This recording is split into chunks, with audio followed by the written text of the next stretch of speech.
Thank you, Madam President. Senator from Pennsylvania. Thank you, Madam President, and I want to thank my colleague from West Virginia, Senator Manchin, for his terrific efforts on this legislation. I also want to thank our other co-sponsors, Senator McConnell and Senator Inhofe, for their support as well. The tragic story that inspired this bill has a connection to my state of Pennsylvania and Senator Manchin's state of West Virginia.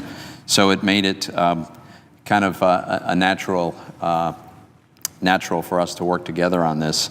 It's a terrible story indeed, Madam President, and I just want to summarize it because it goes to the heart of why I'm here this morning. The story begins in Delaware County, Pennsylvania, where one of the school teachers was found to have molested several boys and raped one.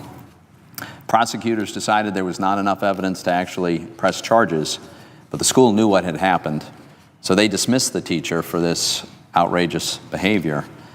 But shockingly and so disturbingly, the school also helped this teacher to get a new job so that they could just pass him along and let him become someone else's problem. It happened that the new job was in West Virginia, and the school even went so far as to send a letter of recommendation for this monster to get that job in West Virginia, which he did get, and became a teacher, then a school principal, and while there, he raped and murdered a 12-year-old boy named Jeremy Bell in West Virginia. Now, justice finally eventually caught up with that teacher. He's now in jail, and he's serving a life sentence for that murder. But for Jeremy Bell, of course, the justice came way too late. Jeremy Bell's father decided he would not rest until he had done everything he possibly could to minimize the chance that any other child or parent would ever experience a similar tragedy. Roy Bell is the name of Jeremy's dad, and he worked with Congress to create protections for children to ensure that they would not be victimized at school. And the House of Representatives responded. In October of last year, the House unanimously passed the Protecting Students Against Sexual and Violent Predators Act. Unfortunately, there too, it was in a way just a few days too late. Jeremy Bell's dad had passed away 3 days before the vote. But it passed the House. It passed, as I said, unanimously in the House, and now here we are in the Senate with a chance to pass the same bill so that it can become law. It's a bipartisan bill. It's a bill that I introduced with Senator Manchin. It's a bill that has other co-sponsors. And I know there's some folks who say, well, let's wait. We need more time. Madam President, I say we've had enough waiting. We've waited too long. And let me explain why we shouldn't wait another day. And I'll start with two numbers. The first number, Madam President, is 130. Senator Manchin mentioned this number. Since January 1st of this year, 130 teachers have been arrested across America for sexual misconduct with children. That's more than one teacher every day. And these are the ones who've been caught. How many more are happening? The stories are just absolutely heartbreaking. A teacher's aide who undressed and sexually assaulted a mentally disabled boy in his care. A child whose abuse began at age 10 and only ended when at age 17 she found herself pregnant with the teacher's child. A 16-year-old girl raped by her instructor in a classroom closet. One teacher after another caught with images of child pornography. A special education kindergarten girl forced to go shirtless in a class. These things are just, it's just unbelievable. But every day that we delay rooting out one of these predators. The other number I want to share with you, Madam President, is the number 73. According to the GAO, the Government Accountability Office, the average pedophile molests 73 children over the course of a lifetime.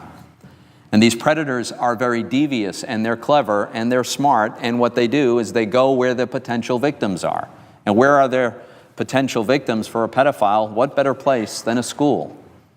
And so they do, in fact, go to schools, and from school to school, and school district to school district, and every day that we delay, we increase the risk that a predator is moving on to the next of his 73 victims. So what can we do, Madam President?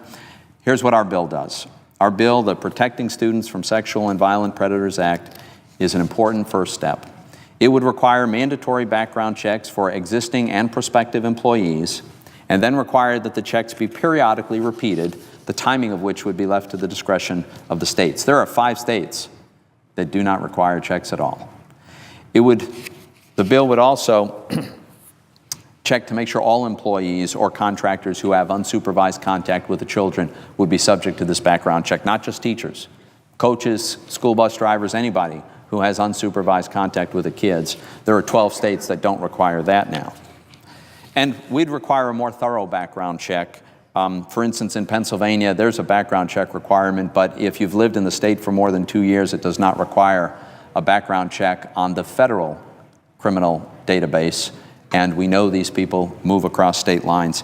A fourth and really important piece is that our bill forbids what has sadly developed its own name, passing the trash. This idea, this practice, unfortunately, of actually recommending the predator to another job in another school or another state so as to get rid of the problem and let him become someone else's. It's so disturbing, it's hard to imagine that anyone would do this, but we know it happens. We know it happens. And a given state doesn't have the power to prevent some school district in another state from doing exactly this, as happened in the case of Jeremy Bell. There's a list of folks that under our legislation a school would not be able to hire. That would be anyone ever convicted of any violent or sexual crime against a child. I think that makes a lot of sense. And there are certain felonies that would also preclude a person from ever being hired: homicide, child abuse or neglect, rape or sexual assault, and a few others. In addition, a person who was convicted within the last 5 years of a felony physical assault or battery or a felony drug-related offense, that would create a 5-year prohibition against hiring such a person. The enforcement mechanism we have is withholding the funds of the ESEA, which would be the inducement for the states to adopt these requirements. Let me just stress, this bill has broad support. I mentioned before, this passed the House unanimously. There was not a single objection in the House. It has bipartisan support here in the Senate. Various child advocacy groups are fully in support: the National Children's Alliance, the Children's Defense Fund, the National Center for Missing and Exploited Children, prosecutor associations, the Association of Prosecuting Attorneys, the Pennsylvania District Attorneys Association, both fully endorse this legislation. Teachers groups, the American Federation of Teachers, the Pennsylvania School Boards Association, I forget how many former teachers in the House, I think it was 19 or so former teachers, all of whom voted for this bill in the House. And I'm willing to venture that the overwhelming majority of the American people would support this effort to keep our kids as safe as we can. I would also stress that there's nothing radical about these proposals. In the Senate, we just passed a very, very similar background check requirement in the Child Care Development Block Grant legislation, where we insist on very, very almost identical background checks for employees of daycares. That makes perfect sense to me. It's a good step. It is very likely to help protect children in our daycares. But why in the world would we protect the kids in daycare and not provide comparable protection for kids who have gone on to later grades? So, Madam President, this is a bipartisan, common sense bill. It has passed the House unanimously. This is our opportunity to pass it in the Senate and send it to the President for his signature. I think it's a moral imperative that we do this to protect these kids. It didn't come soon enough for Jeremy Bell. And sadly, every day we learn that there are more victims. But now is the time that we can act. So, Madam President, I ask unanimous consent that the Help Committee be discharged from further consideration of S. 1596 and the Senate proceed to its immediate consideration. I ask unanimous consent that the bill be read a third time and passed. The motion to reconsider be considered made and laid upon the table.